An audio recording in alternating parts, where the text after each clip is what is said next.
Assalamualaikum dan selamat pagi. Okay, boleh dengar tak suara cikgu? Boleh cikgu. Okay. So, kita seperti yang kita jadualkan, yang kita janji itu hari ini kita nak buat ulang kaji, iaitu tajuk yang pertama. Kita buat ulang kaji daripada tajuk yang pertama sehingga ke tajuk akhir tingkatan 5. Tajuk kedua, kita skip tajuk pertama. Sebenarnya tajuk pertama tu penting juga sebenarnya, tapi tak apalah, kita akan bincang soalan nanti. Okey, untuk tajuk pertama. So, untuk ulang kaji tajuk kedua ini iaitu tajuk jirim dan struktur atom. Jadi apa yang perlu awak tahu, okey, jadi cikgu berpandukan kepada buku teks ya. Jadi hok cikgu nak royak ni adalah yang kira macam ringkasan lah daripada tajuk ini. Jadi kalau awak boleh buat nota, dah buat nota, boleh lengkapkan nota lah, tambah-tambah hok mana yang kurang dan sebagainya. Okay. So, bahagian yang pertama yang awak belajar dalam tajuk jirim dan struktur atom ini, apa yang perlu awak tahu dalam tajuk ini adalah, okay, ni benda ni awak kena pastikan awak dapat. Yang pertama dia kata memerihalkan jirim. So, memerihalkan jirim ini maknanya awak kena tahu apa istilah jirim. Iaitu jirim adalah sesuatu yang mempunyai jisim dan memenuhi ruang. Yang kedua, jirim terdiri zarah-zarah dia adalah halus dan diskret. Halus ni maknanya dia kecil, kita tak nampak. Macam makhluk halus, cikgu katakan makhluk halus tu ada tapi kita tak nampak. Zarah pun sama, halus dan kita tak nampak. Diskret ni maknanya dia satu. Okey, tidak seperti kalau kita ambil setangkai buah rambutan tu duduk di setangkai, kita akak banyak naik. Sampai 10 butir naik. Okey, dia tidak gitu. Diskret ni macam satu-satu, macam buah durian, buah moktai. Buah durian, buah manggis duduk dalam bakul. Bila kita angkat satu durian, satu je naik.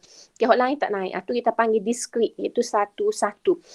Okey, manakala jirim ini dia wujud dalam keadaan pepejal, cecair dan juga gas. Okey, itu yang pertama yang perlu tahu tentang memerihalkan jirim. Yang kedua perlu tahu tentang perubahan keadaan jirim. So, perubahan keadaan jirim. Okey, sebelum kita pergi kepada perubahan keadaan jirim, awak perlu tahu juga bahawasanya jirim ini, sebab kita nak memerihalkan jirim lagi. So, jirim ini sebenarnya dia wujud. Okey, dia wujud sama ada dalam unsur ataupun dalam sebatian. Okey, dan juga kalau kita kata tadi, jirim ini terdiri daripada zarah-zarah yang halus dan diskret. Okey, yang diistilahkan zarah-zarah ini, dia boleh jadi atom, boleh jadi molekul, boleh jadi ion. Okey, jadi kalau kat sini kita nak kata jenis, okey, jenis zarah ataupun kita boleh kata jirim tersebut. Jadi jirim maknanya jenis zarah ini adalah kita ada atom, kita ada molekul, kita ada ion. Jadi awak kena kenal lah nak kata jenis zarah atom ni apa dia, molekul ni apa dia, ion ni apa dia. Hak tu kita kena kenal. Okey. Jadi baru ni dalam kelas klinik kita dah belajar berkenaan dengan keadaan apa tu dia punya jenis zarah ini kan, jenis zarah. Okey. Awak kena kenal tahu kalau atom, apa dia contoh atom. Okey, dia bagi kat sini yang bukan logam, contohnya karbon. Okey, jenis zarah dalam karbon apa? Atom. Okey. Yang kedua, awak kena tahu logam. Jenis zarah dalam logam, okey, semuanya atom. Sebab itulah bila kita buat persamaan kimia, Zn contohnya membentuk Zn2+, okey, plus elektron. Maka apa yang kita buat, okey, untuk kita nak tulis, nak terangkan persamaan setengah ini, kita kata apa dia? Kita kata atom. Zin, okey, melepaskan elektron, membentuk ion Zn2+. Di sinilah kita nak gunanya bila kita nak belajar jenis zarah ini. Jadi kalau kita katakanlah kita tak tulis ni atom ni, kita tak tulis ion, maka kita punya penerangan kita itu tidak tepat. Bila tidak tepat, dia tidak memberikan markah. Okey, itu yang perlu kita kena tahu. Okey, zarah, jenis zarah itu. Okey, lepas tu yang kedua molekul. Molekul ini ada dua keadaan. Sama ada molekul di antara unsur yang sama Okey, yang ni kita panggil unsur yang sama. Okey, contoh lagi kita ada H2. Okey, O2. Contoh lagi ke apa dia? Kita ada H2. Kita ada N2. Okey, ni kita panggil unsur yang sama. Okey, unsur yang sama ataupun atom yang sama berkongsi elektron membentuk gas, membentuk molekul. Okey. Jadi yang penting awak tahu kat sini bila kita sebut perkataan molekul, okey. Okey, dalam kepala awak kena ingat, molekul ni adalah daripada sebatian kovalen. Bila sebatian kovalen ini terbentuk melalui perkongsian elektron. Okey, jadi bila dia terbentuk melalui perkongsian elektron, maka sifat molekul ni adalah neutral. Dia tak ada charge. Dia neutral. Sifat dia neutral. Sebab dia kongsi je elektron. Bila dia kongsi, ada dua keadaan. Sama ada dia kongsi dengan unsur yang sama, atom yang sama, ataupun dia kongsi dengan atom yang berbeza. Contoh atom yang berbeza selain pada air, kita ada contoh karbon dioksida. Kita ada contoh CH3, OH, metanol. Ataupun banyak lagi lah awak belajar berkenaan dengan molekul ini, sebatian kovalen ini. Jadi kalau dia terbentuk melalui unsur yang sama, kita kategorikan dia dalam keadaan dalam unsur. Kalau dia dengan terbentuk melalui perkongsian elektron antara atom yang berbeza, maka kita panggil ia adalah sebatian. Okey. Yang ketiga pula adalah ion. Okey, nak kenal ion ini adalah melalui apa dia? Melalui ikatan ion. Okey, ikatan ion ni dia terbentuk antara logam dengan bukan logam. Contohnya logam dengan bukan logam, natrium. Natrium ni logam. Klorida ni bukan logam. Jadi kalau ikatannya antara logam dengan bukan logam, maka itu kita panggil ikatan ion. Okey, bila ikatan ion, maka apa yang perlu awak tahu lagi, bila nak membentuk ikatan ini, logam ini dia akan lepas elektron. Bukan logam ini dia akan terima elektron. Okey, bila lepas, logam akan jadi ion charge positif. Bukan logam ni, bila dia terima, dia akan menjadi ion bercharge negatif. Jadi maknanya, kalau ion ini, dia ada charge lah. Dia ada charge lah. Tu ion. Contohnya, NaCl terdiri daripada Na plus dengan Cl minus. Jadi di sini bila kita tengok Na plus dengan Cl minus tu, apa yang perlu awak ingat lagi adalah, nak relate lagi, bila dia plus, maknanya bilangan P dia lebih daripada bilangan E dia. Iaitu lebih berapa? Lebih sebanyak 1. Kalau negatif, maknanya bilangan E dia lebih daripada bilangan P. Bilangan E lebih daripada bilangan E sebanyak berapa? Sebanyak 1 juga. Bila kita tengok positif, kita tahu bilangan P dia lebih banyak. Bila bilangan P dia lebih banyak, maka kita royak, kita boleh relate lah. Sebab dia lepas dari elektron. Bila lepas dari elektron, maka bilangan P dia lebih banyak daripada bilangan E. Okey, cikgu bagi contoh lagi. Tak apalah kalau faham dah pun, tapi cikgu nak royak juga. Okey, so katakanlah kita ada natrium. Natrium ni asal dia kalau kita buat dia punya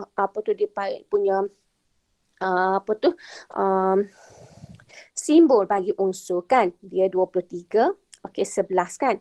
Okey, daripada simbol bagi unsur ini kita tahu P adalah sama dengan 11. Bila P 11 maka E sama dengan 11. Daripada E kita buat susunan elektron iaitu 281. Okey, manakala kalau kita ambil klorin, dia ada 35, kat sini 17. Okey, P sama dengan 17. Bila P sama dengan 17, E juga sama dengan 17. Sebab apa? Sebab bila kita sebut perkataan atom, awak kena tahu satu perkara lagi, atom sifat dia adalah neutral. Okey ni. Bila neutral maknanya bilangan P sama dengan bilangan E. Sebab tu dia neutral, dia tak ada charge. Okey. Jadi bila kita tengok di sini, okey. Bila kita tengok di sini. Okey, di sini. Di sini bila kita kata ni simbol okey bagi atom, maka P sama dengan elektron. Yang ni pula kalau kita tulis susunan elektron 287. Maka nak mencapai susunan elektron oktet yang dilepas. Buat mari sini. Bila lepas susunan elektron dah jadi 2.8. Bila terima susunan elektron dah jadi 2.8.8.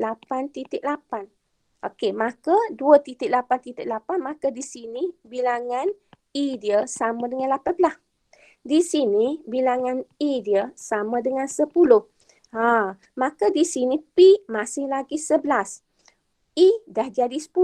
Jadi P lebih 1. That's why Na charge dia positif. Positif maknanya P lebih 1.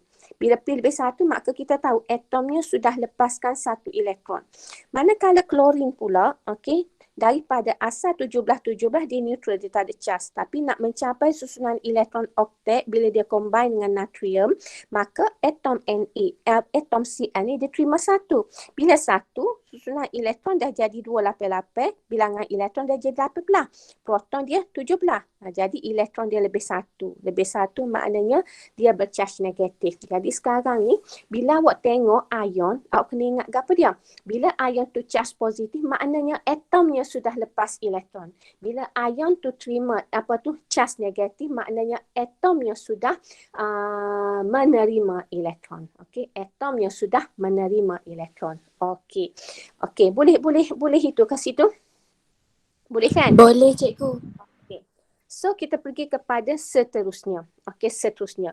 That's why lah kalau katakanlah kita masuk dalam tajuk redox, kita buat persamaan setengah. Persamaan setengah. Contohnya kan, kalau kita buat tindak balas ni. Cikgu relate dengan persamaan setengah sebab nak suruh lebih faham lagi tentang atom ion ni. Okey, kita buat tindak balas, kita panggil tindak balas dalam tajuk redox ni. Tindak balas penyesaran logam. Okey. Jadi di sini katakanlah kita ada larutan CuSO4. Lepas tu kita ada larutan, kita ada kepingan zinc. Okey, kita dapati, okey, lepas tindak balas ini bila kita masuk zinc ke dalam larutan kuprum 2 sulfat, maka kita dapati apa pemerhatian dekat sini. Okey, pemerhatian. Pemerhatian kata yang pertama kita akan nampak zinc ni. Okey, zinc larut.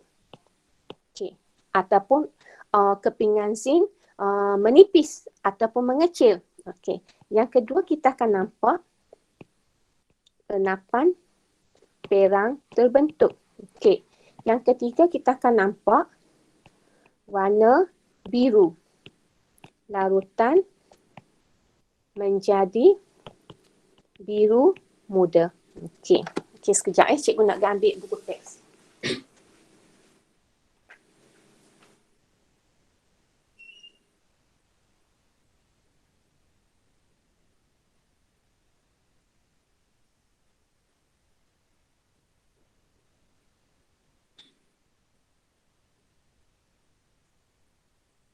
Okey. Sekarang bila kita nak jelaskan tindak balas penyesaran logam ni, apa yang perlu kita tengok kat sini, awak kena tengok inok. Okey, cikgu dah bincang dah dalam grup di mana kalau dulu pelajar-pelajar kena hafal siri elektrokimia. Dalam siri elektrokimia kita tahu zinc lebih elektropositif, maka dia boleh menyesarkan kuprum. Tetapi untuk KSSM ini kita tak perlu hafal siri elektrokimia.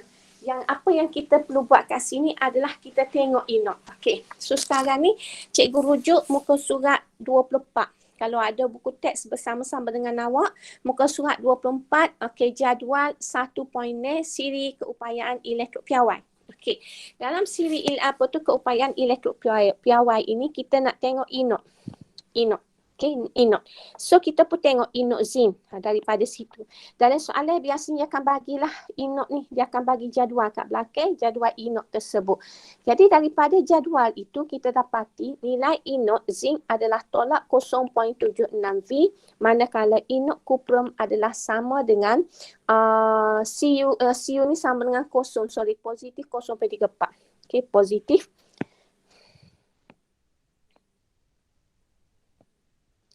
positif 0.34 volt. Okey. Dan cikgu dah bagi tahu kat awak kan, kalau dia negatif maka dia lebih cenderung okey untuk lepas. Negatif maknanya dia nak lepas E. Kalau positif dia nak terima E. Okey, boleh. Okey. Jadi kalau nak lepas ini, maka kalau kita tengok kat sini, bila Z ni, inok dia lebih positif, maka dia nak lepas. That's why lah kalau kita buat Zn ni, okay, dia akan jadi, bila dia lepas, dia akan jadi Zn2+. Okay, kita kena ingat, Zn charge dia 2+. Jadi Zn2+. Zinc ni sebenarnya kalau kita nak buat persamaan, kita kena kata dia tolak 2 elektron lah kat sini sebab dia lepas. Dia tolak elektron daripada atom dia. Tetapi syarat persamaan kimia. Kimia ni memang banyak syarat yang awak perlu ingat. Okey. Ada orang nak masuk ke? Okey, sekejap ya.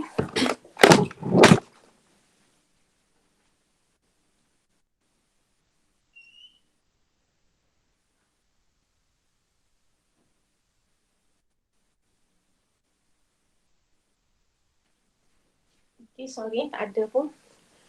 Okey, so kat sini, persamaan setengah ni. Bila kita buat persamaan setengah, maka Zn tolak elektron tetapi persamaan setengah tak boleh ada tolak. Sebab tu cikgu kata kimia ni memang banyak peraturan yang perlu awak ingat lah. Kalau awak tidak follow peraturan tersebut memang salah. Jadi bila tolak, tak ada tak boleh ada tolak, maka kita buat mari tolak kat sini tu yang jadi tambah 2 elektron. Okey, dengan kata lain kalau nak senang kat sini, nak senang lagu mana nak senang? Maka 2 positif 2 elektron dia akan jadi neutral. Maknanya 2 elektron dah lepas, kan? Dia lepas elektron. Lepas tu terima balik elektron dia akan jadi neutral. Okey, sebab tu kita balance kan. Persamaan walaupun setengah kita kena balance kiri kanan. Maknanya ni dalam PSO baru ni, PBD baru cikgu tengok ramai lagi persamaan tu tak boleh nak tahu, nak letak elektron di mana. Okey, tadi kan kita tahu dah, kita belajar tadi. Kan. Okey, bila dia lepas elektron, okey, bila lepas elektron maka dia akan jadi ion bercharge positif. Apa positif? Sebab P dia lebih banyak. Okey, P dia lebih banyak. Okey. Jadi di sini, kat sini kalau kita tengok Zn2+ maknanya P dia lebih 2.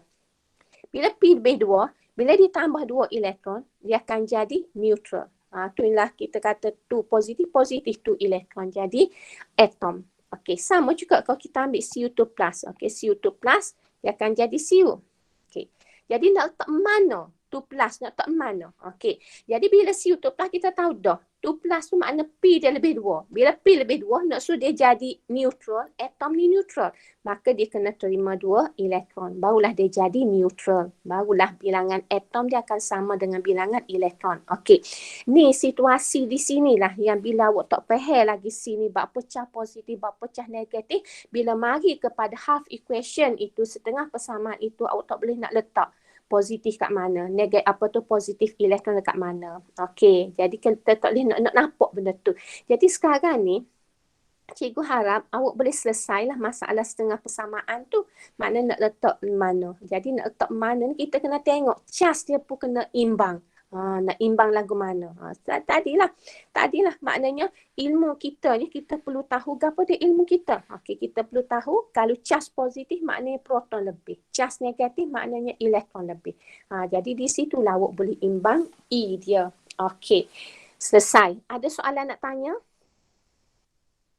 Ada soalan Tak nak ada, tanya? cikgu. Tahu apa-apa lagi yang cikgu tak bagi tahu kat sini? Tak ada ya? Okey. Orang lain? Orang lain? Tak ada juga? Tak ada, cikgu.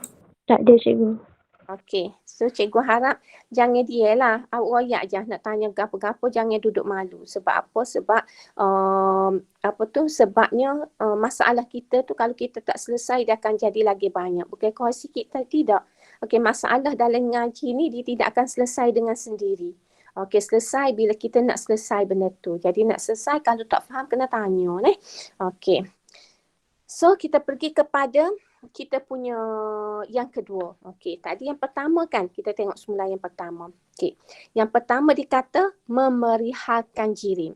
Okey ni. Benda ni memang penting sebab apa? Sebab daripada benda ni lah dia akan keluarkan soalan. Yang kedua dia nak awak boleh terangkan keadaan perubahan jirim. Inilah keadaan perubahan jirim ni. Iaitu awak boleh terangkan perubahan daripada gas, cecair dan pepejal. Tetapi kalau kita belajar dulu, maknanya dia tidak melibatkan haba. Sekarang awak kena tahu, okey, perubahan tersebut sama ada dia melibatkan proses serap haba ataupun proses bebas haba. Okey, kalau serap haba ni maknanya proses ini kita kena panas. Kalau dia bebas haba, proses ini kita kena sejuk. Okey, contohnya daripada pepejal nak suruh jadi cecair, maka proses dia peleburan. Nak buat gapo, pepejal nak suruh jadi cecair kena panah. Kena panah. Okey, so bila panah maknanya zarah-zarah akan menyerap tenaga haba. Okey, jadi dia akan bergerak dengan lebih laju. Maka bila dia bergerak dengan lebih laju, dia mempunyai tenaga untuk mengatasi daya tarikan antara zarah-zarah, maka dia akan menjadi cecair. Daripada cecair kalau nak jadi gas, dia kena panah juga. Okey, panah. Sama ada panah ni letak atas api atau panah ni letak bawah matahari, ataupun penyejatan ni juga boleh berlaku tanpa matahari. Maknanya letak bawah kipas, letak dalam udara. Macam mana? Sebab udara ni ada zarah. Zarah itu bergerak. Tenaga kinetik jirim mengatakan bahawasanya zarah bergerak. Kau nak tahu macam mana zarah bergerak?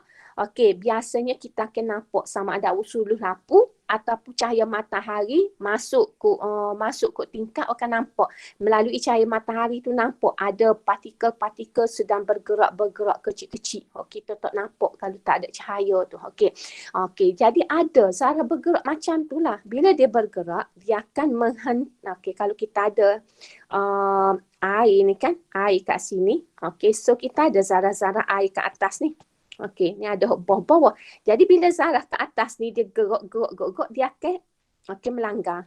Dia akan melanggar permukaan zarah di permukaan atas air. Bila melanggar, zarah tu bergerak dengan lebih laju, maka dia menerima tenaga dan dia bergerak dengan lebih laju, maka bila dia cukup tenaga untuk mengatasi daya tarikan antara zarah-zarah, maka dia pun terlepas menjadi gas. Okey.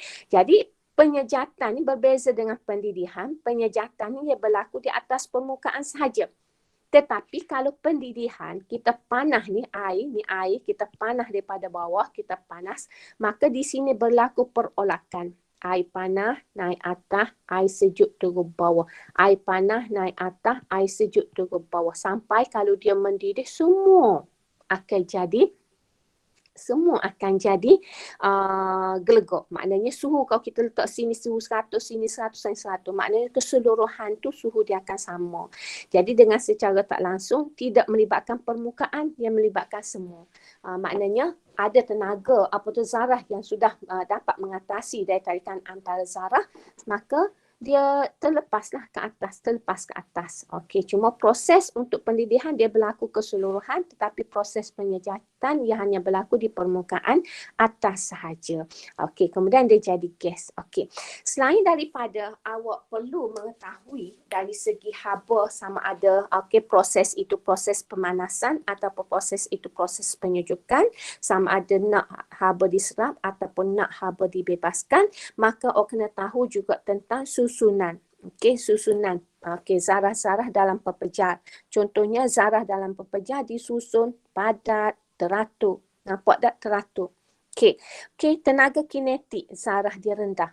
Okey, daya tarikan kuat. Oleh kerana dia boleh duduk dekat antara satu sama lain itu. Okey, kenapa dia boleh duduk dekat tu? Sebab daya tarikan antara zarah-zarah dia kuat lah. Bila dia dekat, terikat kuat, maka dia tak boleh nak bergerak dengan bebas. Okey, dia hanya boleh apa dia? Dia kata dia hanya boleh gerak lagu mana je ni? Dia hanya boleh bergetar, berputar pada kedudukan yang tetap. Dia tak boleh nak gerak pergi lain. Duduk tempat dia kak. Getar, putar. Gitu je. Okey. Manakala cecair, zarah-zarah disusun secara padat tetapi tidak teratur, tenaga kinetik zarah lebih tinggi daripada pepejar. Daya tarikan antar zarah kuat tetapi kurang daripada pepejar. Di sini beza dia, okey, dia bergetar, berputar dan bergerak. Kalau ni dia boleh gerak. Tapi boleh gerak kalau air kita letak sekat ni je, dia boleh gerak dalam kawasan air ni je. Dia tak boleh gerak naik atas. Dia hanya kawasan air ni saja. Itu adalah cecair. Okey. Kalau gas pula dia jauh. Sebab apa dia jauh? Sebab tenaga kinetik antara zarah-zarah tinggi. Lepas tu daya tarikan antara zarah dia lemah. Bila daya tarikan lemah, maka dia duduk jauh antara satu sama lain. Tapi kalau daya tarikan antara zarah dia kuat, dia akan duduk dekat satu sama lain. Jadi, dari sini nak perlu tahulah, kalau daripada dekat nak jauh, maka kita kena panah lah. Apa panah? Okey, sebab kat sini kita kata tenaga kinetik dia rendah.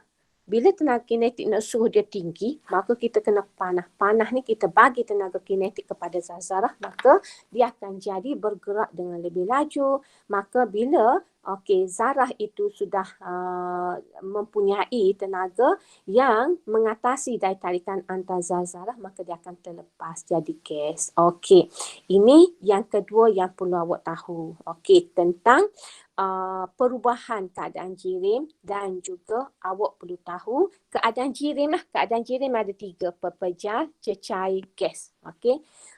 Pepejar, cecair, gas itu adalah keadaan jirim. Okey, tadi kita belajar 3 juga, tapi itu jenis zarah, iaitu ion, molekul dan atom. Okey, daripada sini kita ada eksperimen. Dalam tajuk ini kita ada eksperimen di mana apa dia? Sebab kita tengok kat sini kita ada proses. Proses apa dia? Okey, proses yang pertama kita tengok kat sini adalah proses di mana pepejar nak bertukar menjadi cecair. Lepas tu cecair boleh jadi gas. Maknanya dia ada step. Pepejar pergi kepada cecair. Lepas tu cecair pergi kepada gas. Okey, boleh. Lepas tu cecair pula nak pergi kepada pepejar. Ataupun gas pula nak pergi kepada cecair. Okey, dia ada proses. Jadi di sini kita boleh buat satu eksperimen lah. Di mana bila pepejar nak bertukar menjadi cecair, maka dia lebu. Dia lebu. So kita nak tengok suhu berapa dia lebu. Okey, lepas tu cecair pula nak jadi pepejar. Kita nak tengok dia akan beku. Suhu berapa dia beku. Okey. Jadi bila kita nak tahu benda tu, mula-mula kita hanya tahu dia berubah. Bila kita panah pepejar dia berubah jadi cecair. Bila kita panah lagi daripada cair dia berubah jadi gas. Ataupun daripada gas kita sejuk, contohnya kan. Contohnya udara. Udara ada wap air dalam keadaan gas. Kita pun ambil gelas, bubuh air batu, kita pun letak atas meja. Sekejap je kita rasa bahagian luar bekas itu basah. Apa basah? Sebab wap air dari udara dalam keadaan gas, bila dia tersentuh saja permukaan sejuk, maka dia dia release, dia bebaskan tenaga haba. Jadi dia pun jadi cecair di situ. Jadi cecair. Tapi pada suhu berapa dia jadi cecair? Okey, satu benda yang perlu kita tahu. Okey, supaya juga katakanlah kita letak air dalam peti sejuk. Tiba-tiba dia jadi beku. Suhu berapa dia beku? Benda tu akan jadi question mark. Betul tak? Bila jadi question mark suhu apa tu kita kira macam ahli sains mikir dululah. Lepas pada tu dia pun carilah. Carilah. Jadi maknanya bukan saja dia tahu bahawasanya keadaan jirim ini boleh berubah daripada pepejar cecair ataupun pepejar boleh terus kepada gas. Tetapi dia juga nak tahu pada suhu berapa dia berubah tu. Okey. So, daripada situlah dia tahu bahawasanya takat lebu air berapa, takat didih air berapa. Okey. So, sekarang ini kalau dalam makmal kita tidak buat air lah sebab kita tahu dah kan. Jadi kita buat apa dia? Kita guna naftalina. Okey, naftalina. Okey. Jadi naftalina ni kalau di rumah dia adalah ubat gegat. Letak dalam laci. Warna putih ada, warna merah ada, warna pink ada, hijau ada. Berkali lah cikgu rasa lah. Okey. Jadi ubat gegat ni letak dalam laci, tak siwi lipah. masuk dari laci kita lah. Jadi apa yang kita perlu tahu untuk kita cari takat lebur dan takat beku naftalina adalah takat lebur ni lagu mana nak kenal takat lebur. Takat beku ni lagu mana nak kenal takat beku. Waktu kita kena tahu. Jadi takat lebur ni adalah suhu mala apabila sesuatu bahan bertukar daripada keadaan pepejar menjadi cecair pada tekanan tertentu. Takat beku pula adalah suhu mala. Perkataan senapat, suhu mala, suhu mala. Apabila sesuatu bahan bertukar daripada keadaan cecair menjadi pepejar pada tekanan tertentu. Maknanya tekanan tertentu ni adalah pada tekanan bilik lah. Tekanan bilik ni berapa belajar? Berapa tekanan bilik? Berapa tekanan bilik?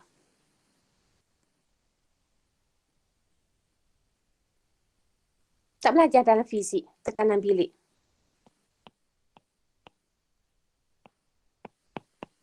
Tak belajar? Senyap sunyi ni ada ke tak ni? Ada cikgu.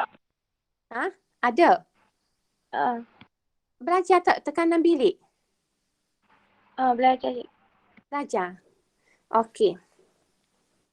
Ataupun 1 ATM. Betul tak tu? Belajar fizik betul ke tak tu? Ya cikgu. Keadaan bilik ni. Okey. Ni 750 mmHg ni maknanya kalau kita ada turus. Okey, turus. Dia ada turus. Kalau dekat makna fizik tu dia ada turus kan? Ada turus tu. Letak merkuri. Maka pada keadaan bilik, merkuri ni akan naik setinggi 700 mm. Tu dia kata tekanan bilik. Okey, kalau tidak naik sebanyak tu, maka bukan keadaan bilik lah. Okey, ni eksperimen dia. Kita nak tentukan takat lebur naftalina. So, kita ambil pepejar naftalina.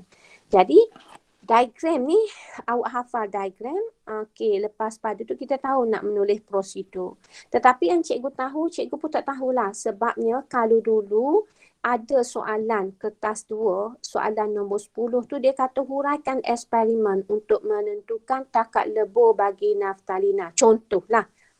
Dalam penerangan anda, okey, nyatakan juga prosedur, okey, lepas pada tu pemerhatian, graf, okey, gitu. Tetapi untuk soalan KSSM ni cikgu dengar tak ada dah lagu tu. Cikgu pun tak tahulah. Okey, dia kata tak ada dah huraikan eksperimen macam tu. Jadi biasanya huraikan eksperimen ni dia kata kalau eksperimen dalam makna buat macam ni, dikira macam pelajar menggunakan konsep ini, pelajar reka cipta. Tu dia kata reka cipta. Reka cipta design lah eksperimen yang lebih kurang lagu ni juga. Tetapi dalam situasi yang berbeza. Macam mana nak tentukan apa tu takat lebur naftalina juga, tapi dengan cara yang berbeza. Okey, kadang-kadang dia bagi alat radas dan dia suruh awak tentukan. Tapi cikgu tak boleh nak royak lagi. Cuma cikgu tahu macam tu saja. Tapi dari segi sebenarnya sebab awak tidak tengok lagi soalan SPM sebenar, kita pun tak tahulah. Okey, cuma itu saja yang cikgu dapat daripada kumpulan-kumpulan yang memang terlibat dalam lembaga. Okey. So di sini apa yang kita nak buat di sini? Okey.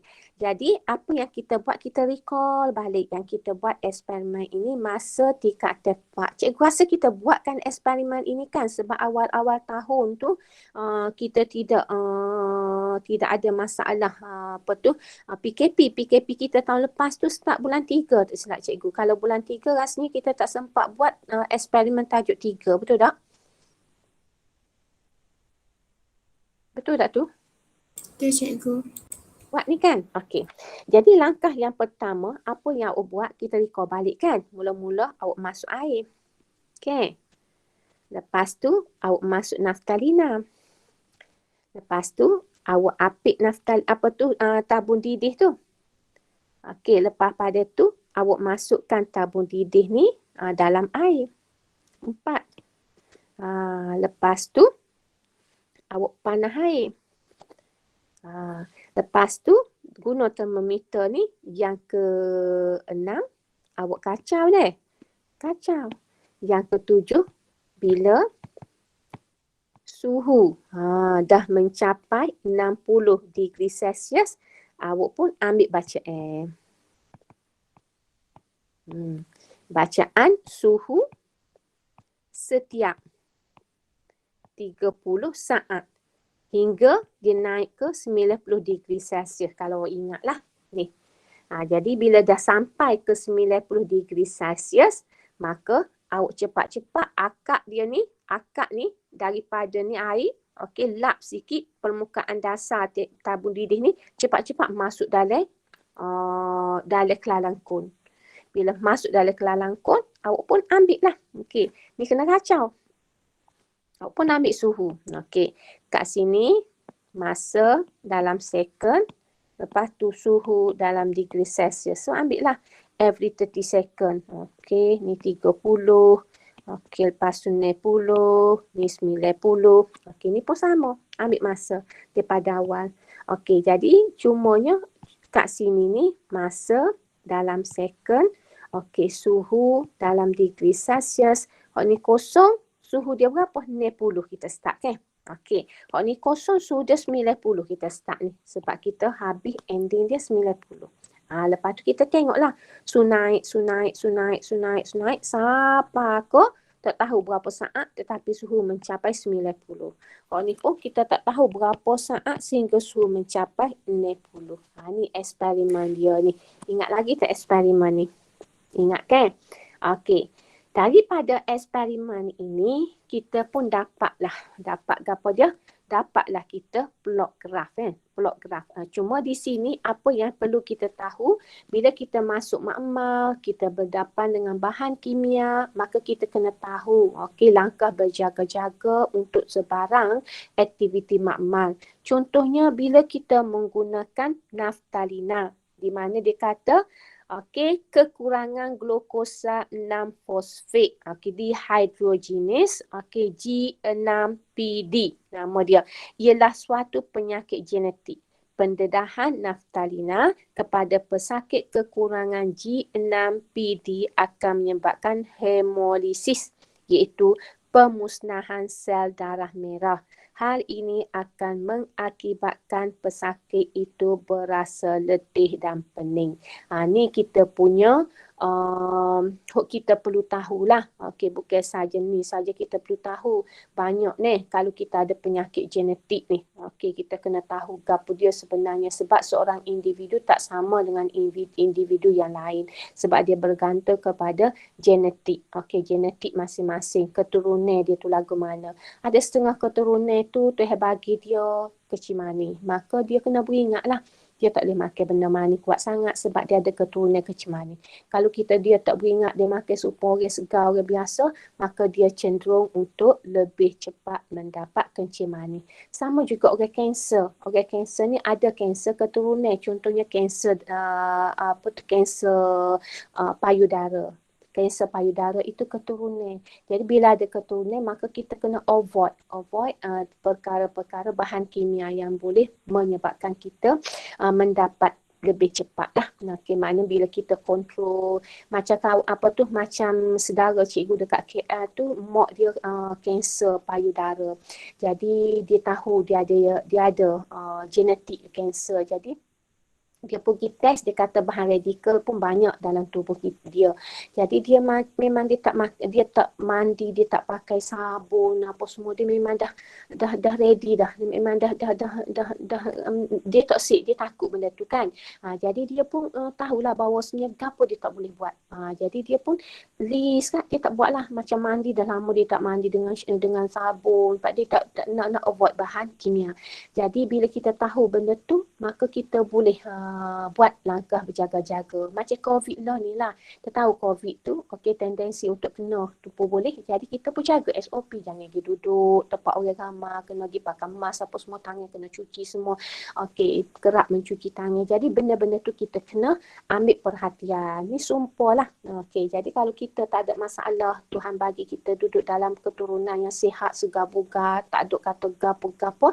Jadi kita tak ada masalah. Tetapi kalau kita ada dalam keturunan orang yang pernah sakit ataupun ada ni, maka kalau nak buat kat rumah, nak apa tu, nak lari lipah dalam laci apa semua, tak bolehlah dengan cara letak ubat gerak. Sebab pendedahan dengan naftalina ni memang boleh membahayakan. Okey.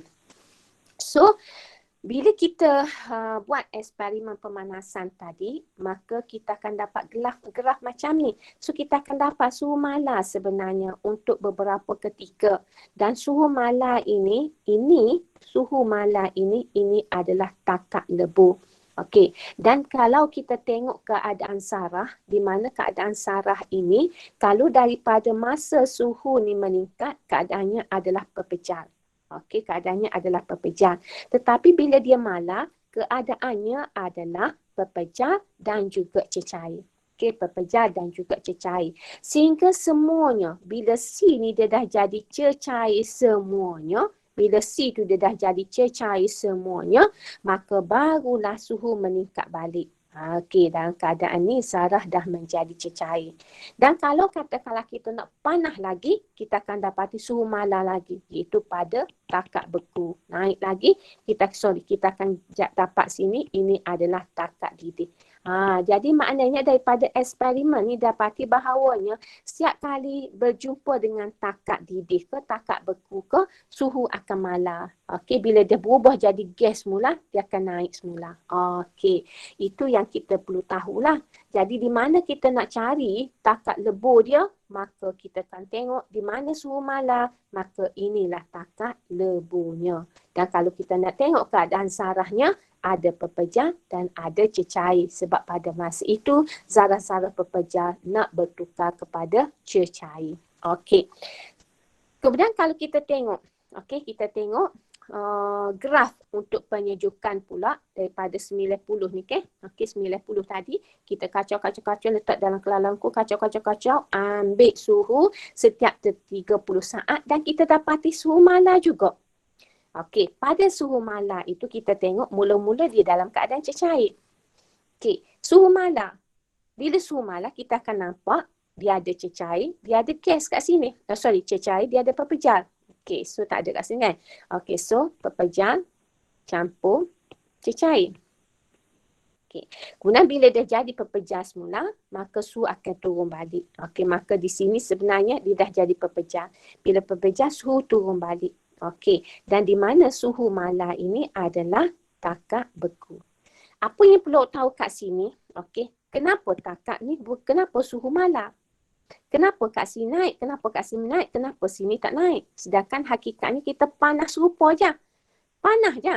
Okey, tapi apa ni suhu malar? Apa sini naik? Naik ni sebab apabila dipanaskan, zarah menyerap tenaga haba, maka bergetar dengan lebih cepat, tenaga kinetik bertambah. Bila tenaga kinetik bertambah, suhu bertambah. Tetapi apa sini tak naik? Sebab tenaga haba yang diserap ini digunakan untuk mengatasi daya tarikan antara zarah. Okey, jadi dia guna untuk mengatasi daya tarikan antara zarah sehingga pepejah bertukar menjadi cecair. Jadi di sini pula bila dah jadi cecair kita panas lagi, jadi dia bergerak dengan lebih cepat. Maka tenaga kinetik dia bertambah, maka suhu bertambah. Di sini pun sama. Okey, bila kita sejuk, apa dia turun? Okey, sebab apa? Sebab bila sejuk, zarah-zarah bebas tenaga haba. Bila bebas, dia bergerak perlahan. Maka dia hilang tenaga kinetik, maka suhu berkurang. Tapi apa sini dia malar. Malar ni sebab apa? Sebab tenaga haba yang dibebaskan ke persekitaran diimbangi oleh tenaga haba yang dibebaskan apabila zarah-zarah menarik satu sama lain membentuk pepejah. Okey, gini cerita dia. Okey, sini. Ni awak sejuk ni kan. Ni sini awak sejuk. Bila sejuk sebenarnya ni zarah ni tenaga ni tubik ni. Tenaga haba keluar ni. Haba keluar ni. Daripada ni. Sebenarnya kalau tenaga haba keluar, suhu sepatutnya turun gitu. Tapi apa dia jadi constant? Turun. Sebabnya dalil ni, kalau cikgu ambil naftalina dalil tu. Naftalina ni dalam keadaan cecair. Katakanlah cikgu buat dia dekat macam ni. Okey. Lepas tu dia nak tukar jadi lagi dekat. Lagi dekat. Jadi bila nak tukar lagi dekat, maka zarah-zarah dalil ni dia memang bebas tenaga haba. Jadi zarah-zarah ni dia bebas tenaga haba sama dengan sama dengan haba terbebas ke persekitaran ni. Jadi hak ni berbebas dengan tenaga haba sebab dia nak pergi dekat antara satu sama lain. Hak sini pun daripada tabung didih ni pun bebas tenaga haba ke persekitaran. Tu yang dikata kat sini diimbangi. Diimbangi ni maknanya sama. Okey, sama. Okey, tenaga haba yang terbebas, tenaga haba yang dibebaskan ke persekitaran diimbangi oleh tenaga haba yang dibebaskan oleh zarah-zarah semasa menarik antara satu sama lain membentuk pepejar. Sebab itu di situ suhu tidak berubah. Okey, selesai. Ada soalan nak tanya? Ada soalan nak tanya? Tak ada. Okey, so kalau tak ada, kita nak pergi kepada 2.2. 2.2 ni awak belajar berkenaan perkembangan model atom. Macam mana model atom boleh ada seperti macam ni. Dia mesti ada sejarah. Model atom ini kita ada apa dia? Apa yang perlu kita tahu tentang model atom ini? Dalam dia ada proton, dia ada neutron, dia ada elektron. Proton, neutron, elektron, ini kita panggil zarah set atom. Di mana dalam sesuatu atom ada elektron, ada neutron, ada proton. Di mana perlu tahu elektron simbol E, proton simbol P, neutron simbol N kecil. Charge pula elektron negatif 1, proton positif 1, charge neutral untuk neutron. Dan jisim relatif, jisim relatif. Sebab itulah kalau kita tengok, proton dengan neutron ni dia duduk dalam. Bila duduk dalam, tengok jisim atom jisim relatif dia 1-1. Hak ni 1/1840. Sebab itulah jisim bagi sesuatu atom adalah pada nukleus dia. Iaitu pada proton dengan neutron. Elektron ni seolah-olah macam awan saja. Dia nampak ada tetapi jisim dia sangat ringan, kita boleh abaikan dia. Okey. Jadi awak kena tahu perkembangan. John Newton kata gapo. Okey, atom apa tu? J.J. Thomson kata gapo. Okey, Rutherford kata gapo. Cikgu rasa cikgu ni lah dekat. Okey, kemudian Niels Bohr kata gapo. James Chadwick kata gapo. Okey. Kemudian bila kita dah tahu yang tu, cikgu rasa tak ada masalah. Cuma di sini yang perlu tahunya adalah beza antara, kita tengok satu-satu ni. Kita nak kenal. Okey. Yang pertama John Dalton kata sfera je. Gitu je. Okey, maknanya John Dalton kata zarah yang paling kecil sekali kita panggil atom. Atom bentuk sfera. Tak boleh nak pecah dah. Tak boleh nak bagi dah. Makna paling kecil sekali. Kalau kita ambil satu batai kapur, kita potong ataupun kita ambil kalau kita dapur kan, kalau kita ambil apa dia nak buat? Okey, ambil kapur lah. Kerak sampai dia halu. Tak boleh nak kerak dah. Maka itulah atom, kata John Dalton. Tetapi J.J. Thomson dia temu elektron. Dia kata sebenarnya bukan sfera macam bola gitu, tetapi ada elektron. Manakala sfera ni berbentuk positif. Dia kena tahu benda tu. Lepas tu, Ernest Rutherford kata, elektron ni bukan berterabur lagu tu. Dia kata, bukan kata sistem apa tu sfera ni positif. Dia kata, benda dalam ni positif. Ernest Rutherford kata, benda dalam ni positif. Sebab apa Ernest Rutherford kata gitu? Sebab dia buat ujian kan. Kalau awak tengok tengok ni dia buat ujian ni. Dia letak kepingan dipanggil kerajang emas. So dia pancarkan sinaran melalui kerajang emas itulah. Dan didapati ada sinaran menembusi, ada sinaran terpantul keluar, ada sinaran terpantul keluar, ada sinaran menembusi. Terpantul keluar tu dia kata apa? Sinaran ni tak boleh masuk Maknanya dia kata ada benda kat dalam ni. Daripada situlah Ernest Rutherford kata sebenarnya luar ni bukannya charge positif. Dia kata dalam ni charge positifnya, iaitu proton. Jadi Ernest Rutherford dia temu proton. Okey. Manakala Niels Bohr kata elektron ni. Okey. Tadi dia tak royak ke? Okey, Ernest Rutherford kata elektron ni scatter, duduk gerak, duduk luar gitu je. Tetapi Niels Bohr kata elektron tidak duduk berterabur gitu. Elektron ni sebenarnya dia duduk bergerak di atas petala dia. Atas petala dia mengelilingi nukleus. Jadi di sini, okey, apa beza antara Ernest Rutherford tadi dengan Niels Bohr? Niels Bohr kata petala. Okey, atom. Okey, elektron ini duduk dalam petala mengelilingi nukleus. Dan akhir sekali dia kata kat sini James Chadwick. James Chadwick dia kata apa dia? Tengah ni bukan proton je ada sebenarnya, tetapi tengah ni ada proton dengan neutron. Okey, itulah sejarah dia nak bertemu bahawasanya struktur atom ni lagu ni cerita. Okey, struktur atom ni lagu ni cerita. Okey, dia ada sejarah dia lah. Okey. Kemudian kita belajar berkenaan dengan struktur atom. Bila kita sebut struktur atom tadi, bila kita sebut atom, dia ada subatom kan? Dia ada elektron, dia ada proton, dia ada neutron. Maka apa yang kita perlu tahu kat sini, proton campur neutron duduk mana? Dalam nukleus. Dalam nukleus. Okey. Dan proton campur neutron ni dipanggil nombor nukleon. Nombor nukleon ni adalah bilangan proton campur dengan bilangan neutron. Ataupun nombor proton campur dengan bilangan neutron. Jadi tak ada ni istilah, awak ambil istilah ni, istilah ada dalam buku teks saja ni. Jadi istilah dia, bilangan proton boleh, nombor proton pun boleh. Bilangan neutron, bilangan neutron. Maka tak ada nombor neutron. Tak ada nombor neutron. Jadi istilah tu kita guna-guna molek lah. Jadi contoh dia bagi kat sini nombor nukleon. Okey. Jadi nak tahu oksigen. Oksigen proton dia 8. Okey, neutron dia 8. Jadi bila nak tahu nukleon dia berapa, maka proton campur neutron dapatlah 19. Okey. Ni cikgu rasa tak ada masalah. Okey. Kemudian awak juga kena tahu perwakilan piawai. Ni kita panggil perwakilan piawai bagi atom. Jadi X ini simbol. A ini nombor nukleon. Z ini adalah nombor proton. Macam kita buat ni lah. Kita tulis sini C. Okey, 12, 6. Maknanya nombor nukleon atom karbon itu adalah 12. Dan nombor protonnya adalah 6. Okey, 6. Jadi nombor nukleon ni juga, kalau kita tengok dalam jadual berkala unsur, dia juga dikenali sebagai jisim atom relatif.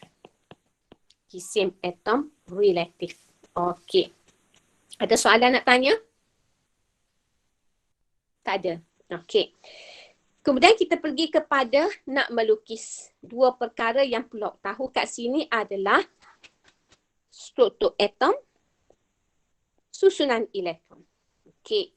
Dan awak perlu tahu, bila kita ada atom, kita ada proton, kita kena tahu macam mana kita nak letak proton. Okey. Kita tahu bahawasanya elektron mengelilingi nukleus di atas petala dia.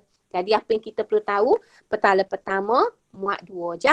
Petala kedua muat 8. Petala ketiga muat 8 dan seterusnya. Dan awak hanya perlu tahu menulis susunan elektron daripada nombor proton 1 sehingga nombor proton 20. Okey. Jadi di sini apa yang kita perlu tahu lagi? Nak menulis susunan elektron lah. Cikgu rasa tak ada masalah sinilah. Cuma bila kita tulis susunan elektron, maka kita tahu ada nombor dekat belakang sekali. Nombor kat belakang sekali ini adalah bilangan elektron valence. Bilangan elektron valence ini duduk di mana? Duduk dekat petala terluar. Ini kita panggil petala terluar. Okey, petala terluar bagi sesuatu susunan elektron. Kita panggil elektron valence. Okey. Ini beza antara susunan elektron dengan struktur atom. Kalau susunan elektron, dia nak ke elektron je. Jadi kita letaklah atom gapo kita nak susun ni. Katakanlah kita nak susun susunan elektron bagi atom aluminium. So letak at tengah. Maka elektron, apa susunan elektron bagi aluminium berapa? Aluminium kan 17, 13. So dia akan jadi 283. Ni lah kita letak elektron dia. Tetapi kalau dia kata struktur atom, maka kita tahu atom ni ada P, atom ada E, atom ada N. Okey. Kalau P dia sama dengan 13, maka E sama dengan 13. N nak tahu berapa? Kita pun tengok JAR dia ataupun nombor nukleon. Kalau kita nak cari JAR ataupun kita nak cari nombor nukleon dia. Okey, nombor nukleon bagi aluminium adalah sama dengan 27. Bila kita tahu bahawasanya P ni 13, maka nukleon ni adalah sama dengan 27 tolak 13 sama dengan 14. So sini kita tahu 14. Maka kita pun tulislah. Ni nukleus, maka tengah ni kita ada P sama dengan 13, N sama dengan 14. Lepas tu barulah kita lukis susunan elektron kat luar. Maka struktur atom ini dia perlu ada gapo pada lukisan kita tu. Perlu ada awak nyatakan P, awak nyatakan E, awak kan nyatakan N. Tetapi kalau untuk susunan elektron, awak perlu nyatakan E sahaja. Itu beza antara struktur atom dengan susunan elektron. So, bahagian akhir sekali, awak perlu tahu tentang isotop. Okey, isotop. Okey, apa dia isotop? Kena tahu takrifan. Isotop ni apa dia? Isotop ini adalah atom lah. Apa dia isotop ni? Isotop ni kena atom. Atom unsur yang sama. Jadi apa maksud isotop? Kita kena tahu. Apa maksud isotop? Di mana ni? Ni. Isotop adalah atom-atom bagi unsur yang sama dengan mempunyai bilangan proton yang sama tetapi bilangan neutron yang berbeza. Jadi bila kita tengok proton sama proton tapi neutron berbeza, maka ini adalah isotop. Okey. Cuma di sini bila awak tengok dia punya standard pembelajaran ada mewajarkan. Bila mewajarkan, maka soalan ini boleh keluar TP5. Itu dia boleh tanya soalan wajarkan penggunaan isotop. Dia boleh tanya. Okey, jelaskan jawapan anda. Kalau tak silap cikgu ada dah kan dia bagi contoh soalan itu. Okey, jadi dia boleh tubik soalan lagu ni walaupun dia ditajuk 2 sebab dia kata okey, standard pembelajaran mewajarkan penggunaan isotop. Maknanya dia boleh keluar soalan wajarkan. Okey. So bila kita nak wajarkan macam kita tahulah kita buat wajar tu mesti kita tahu kita nak jawab jawapan wajar apa bla bla bla bla bla kita punya reason. Jawapan tak wajar bla bla bla bla kita punya reason. So bahagian itu kita kena tahu. Nanti kita buat soalan kita bincang nanti. Okey. Lepas tu yang kedua kita tengok jisim atom relatif. Okey. Bila dia punya neutron dia berbeza. Okey. Maka dia akan pergi kepada nombor nukleon yang berbeza. Tengok nombor nukleon ada 35, ada 37. Jadi kita nak tahu jisim atom relatif ni lagu mana? Kalau ada atom, kalau kita ada atom ni dalam satu bekas ni kita ada banyak klorin. Ada klorin 35. Ada klorin 37. Tak nak cari jisim atom relatif bagi klorin lagu mana? Okey, kita nak kira klorin ni isotop 35, klorin isotop 37. Sedangkan dalam satu bekas ni ada 35, ada 37. Okey, jadi di sini kita adalah formula untuk mencari jisim atom relatif. Okey. Jadi kalau kita tengok kita baca kat sini kebanyakan unsur wujud secara semula jadi dalam 2 atau lebih isotop. Jadi jisim atom relatif tersebut bergantung kepada kelimpahan semula jadi isotop dalam sesuatu sampel. Kelimpahan semula jadi ialah peratusan isotop yang wujud dalam suatu sampel semula jadi itu. Maknanya dia wujud tu persentage dia tak sama. Jadi nak carinya adalah peratus jumlah, peratus isotop darab dengan jisim bahagi dengan 100. Jadi dia bagi contoh lah. Dia bagi contoh kat sini dia kata klorin ini terdiri daripada 2 isotop. ada klorin 35, ada klorin 37. Kelipahan semula jadi klorin 35, 75%. Klorin 37, 25%. So, hitung jisim atom relatif klorin. So, kita kira lah. Jadi, jumlah ni maknanya peratus isotop klorin 35 ni darab dengan jisim dia. Peratus isotop 37 darab dengan jisim dia. Jadi, peratus dia 75 darablah dengan 35. Okey. 25 darablah dengan 37 bagi dengan 100 dapatlah jisim atom relatif klorin. So dengan itu cikgu habis dah cover dengan awak tajuk struktur atom. Boleh satu kali je, satu masa gini je kita ni sebab tajuk ini ringkas sahaja. So ada apa-apa soalan nak tanya?